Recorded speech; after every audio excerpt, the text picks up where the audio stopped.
ನಾನು ರಿಯಲ್ ಆಗಿ ಮಾತಾಡೋದು ಯಾಕಂತಂದ್ರೆ ಯಾರು ಏನಾರು ಅಂದ್ಕೊಳ್ಳಿ, ಇವತ್ತು ಡಿ ಬಾಸ್ ಅಭಿಮಾನಿಗಳು ನಮ್ಮ ಆಶ್ರಮಕ್ಕೆ ಅವ್ರ ಹುಟ್ಟುಹಬ್ಬಕ್ಕಾಗಿರಲಿ, ಅದು ಕೆಲವೊಂದು ಟೈಮಲ್ಲಿ ನಮ್ಮ ಆಶ್ರಮಕ್ಕೆ ತುಂಬ ಹೆಲ್ಪ್ ಮಾಡಿದ್ದಾರೆ.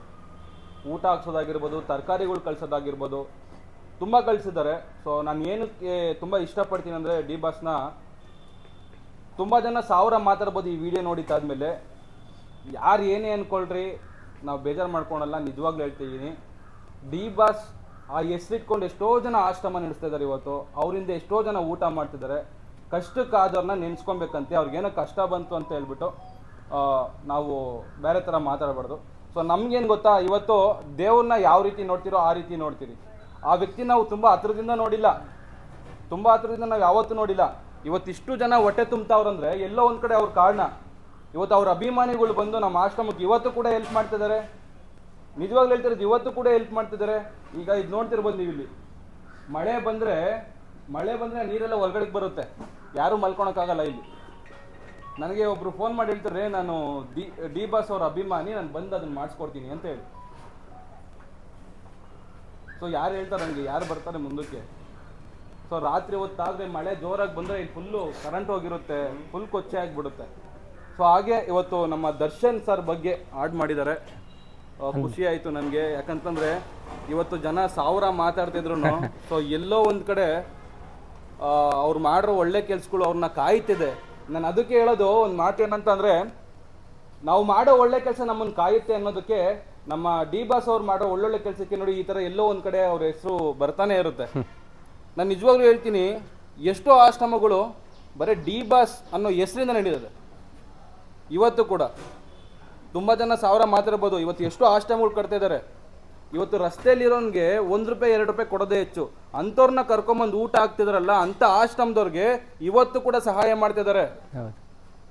ಬಟ್ ಅವ್ರು ಒಳಗಡೆ ಇರ್ಬೋದು, ನಾನು ಸುಳ್ಳು ಹೇಳ್ತಿಲ್ಲ, ಬಟ್ ದೇವ್ರನಿಗೂ ಇವಾಗೂ ಕೂಡ ಒಳ್ಳೆ ಕೆಲಸಗಳು ನಡೀತಿದೆ ಅವ್ರ ಹೆಸರಲ್ಲಿ. ಸೊ ನಾನು ಹೇಳೋದಿಷ್ಟೇ, ಅವ್ರಿಗೆ ಒಳ್ಳೇದಾಗಲಿ. ಯಾಕಂತಂದರೆ ನಮ್ಮಂಥ ಎಷ್ಟೋ ಅನಾಥರಿಗೆ, ರಸ್ತೆಯಲ್ಲಿರೋ ಅನಾಥರಿಗೆ ಕೂಡ ಒಳ್ಳೇದು ಮಾಡ್ತಿದ್ದಾರೆ. ಸೊ ಅವ್ರಿಗೆ ಒಳ್ಳೇದಾಗಬೇಕು, ಆದಷ್ಟು ಬೇಗ ಒಳ್ಳೇದಾಗಲಿ ಸರ್ ನಿಮಗೆ. ಸೊ ಇಷ್ಟೊತ್ತು ಒಂದು ಹಾಡಿಗೆ ಸಂಬಂಧಪಟ್ಟ ಹಾಗೆ ಹೊಸ ಪರಿಚಯ ನಮ್ಮ ಬ್ರದರ್ದು. ಎಲ್ಲ ತುಂಬ ಚೆನ್ನಾಗಿ ಮಾತಾಡ್ತಿದ್ರು, ಒಂದು ಇಂಡಸ್ಟ್ರಿ ಬಗ್ಗೆ ಆಗಿರ್ಬೋದು, ತುಂಬ ಚೆನ್ನಾಗಿ ಮಾತಾಡ್ತಿದ್ರು, ತುಂಬ ಖುಷಿ ಆಯಿತು. ಬಟ್ ನಮ್ಮ ಆಶ್ರಮದಲ್ಲಿ ಯಾರೇ ಬಂದ್ರೂ ಅವ್ರಿಗೆ ಒಂದು ಒಳ್ಳೆ ಮಾತುಗಳನ್ನ ಹೇಳ್ತೀವಿ ನಾವು. ಯಾವ ರೀತಿ ಅಂತಂದರೆ, ಇವತ್ತು ಇಲ್ಲಿರೋರೆಲ್ಲ, ಇಲ್ಲಿ ಎಷ್ಟು ಜನ ಇದ್ದಾರೋ ಎಲ್ರಿಗೂ ಕೂಡ ಫ್ಯಾಮಿಲಿ ಇದೆ, ಎಲ್ರಿಗೂ ಮಕ್ಕಳಿದ್ದಾರೆ, ಅಪ್ಪ ಅಮ್ಮ ಇದ್ದಾರೆ, ಹಾಗೆ ಸಂಬಂಧಿಕರಿದ್ದಾರೆ, ಸ್ನೇಹಿತರಿದ್ದಾರೆ, ಕುಟುಂಬದವರಿದ್ದಾರೆ. ಅವರೆಲ್ಲ ಇದ್ರೂ ಕೂಡ ಇವ್ರ ಹತ್ರ ಇರೋ ಆಸ್ತಿ ಅಂತಸ್ತನ್ನ ಕಿತ್ಕೊಂಡು ಅವ್ರ ಮಕ್ಕಳೇ ಇವ್ರನ್ನ ಹೊಡೆದು ಮನೆಯಿಂದ ಈಚೆ ಹಾಕಿರೋದು. ಸೊ ಇವತ್ತು ತನ್ನ ಹೊಟ್ಟೆಲಿ ಹುಟ್ಟಿರೋ ಮಕ್ಕಳಿಗೆ ತಂದೆ ತಾಯಂದಿರು ಚೆನ್ನಾಗಿ ಓದಿಸ್ತಾರೆ, ಮದುವೆ ಮಾಡ್ತಾರೆ, ಒಳ್ಳೆ ಕೆಲಸಕ್ಕೆ ಸೇರಿಸ್ತಾರೆ, ಒಳ್ಳೆ ಎಜುಕೇಶನ್ ಕೊಡ್ತಾರೆ, ಒಳ್ಳೊಳ್ಳೆ ಸ್ಕೂಲು, ಒಳ್ಳೊಳ್ಳೆ ಕಾಲೇಜ್ ಸೇರಿಸ್ತಾರೆ.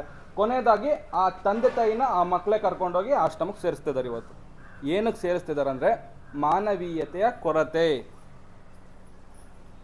ಬೇಜಾರಾದಾಗ ಮಾಲ್ಗಳಿಗೆ ಹೋಗ್ತಾರೆ, ಟ್ರಿಪ್ಗಳಿಗೆ ಹೋಗ್ತಾರೆ, ಆಶ್ರಮಕ್ಕೆ ಯಾಕೆ ಹೋಗಲ್ಲ?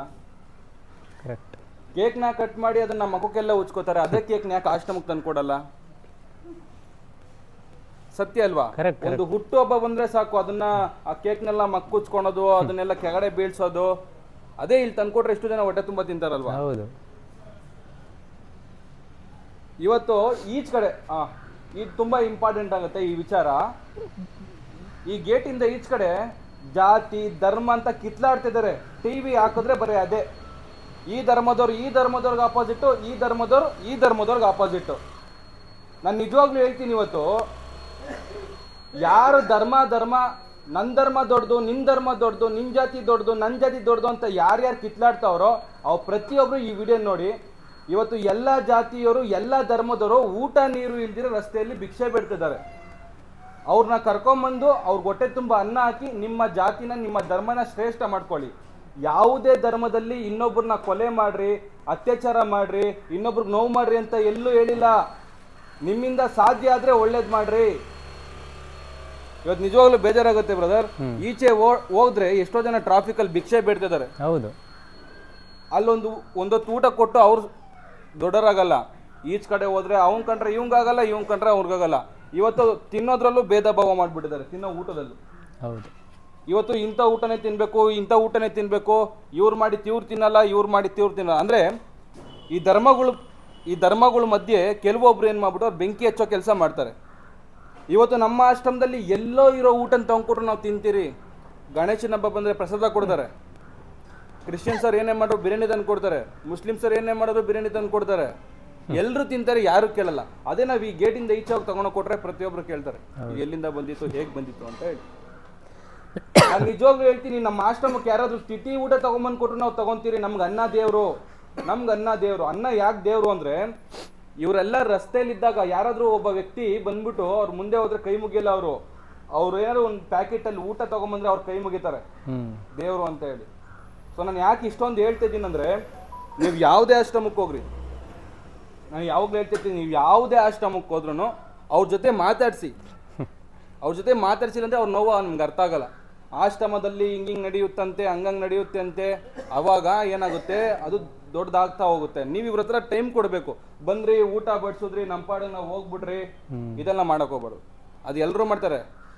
ಸಹಾಯ ಮಾಡಿದ ತಕ್ಷಣ ಯಾವುದೇ ವ್ಯಕ್ತಿ ದೊಡ್ಡನಾಗಲ್ಲ, ನನಗೆ ಗೊತ್ತಿರೋ ಥರ. ಆ ವ್ಯಕ್ತಿಗೆ ಏನಾಗೈತೆ ಅಂತ ತಿಳ್ಕೊಂಡು ಆ ವ್ಯಕ್ತಿ ಜೊತೆ ಸ್ವಲ್ಪ ಟೈಮ್ ಸ್ಪೆಂಡ್ ಮಾಡಿ. ಈಗ ನೀವು ಗಂಗಮ್ಮಜ್ಜಿನ ಮಾತಾಡ್ಸಿದ್ರಿ, ಅವ್ರು ಎಷ್ಟು ಖುಷಿ ಪಟ್ರು.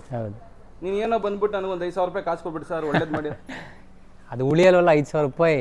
ಕರೆಕ್ಟ್ ಅಲ್ವಾ? ನಾವಿಲ್ಲಿ ಬಂತು, ನೀವು ಬರೋಕ್ಕಿಂತ ಮುಂಚೆ ಎಲ್ಲರೂ ಮಾತಾಡಿಸಿದೆ ನಿಂತ್ಕೊಂಡು. ಅದು ಭಾಳ ಖುಷಿ ಆಗುತ್ತೆ ನನಗೆ.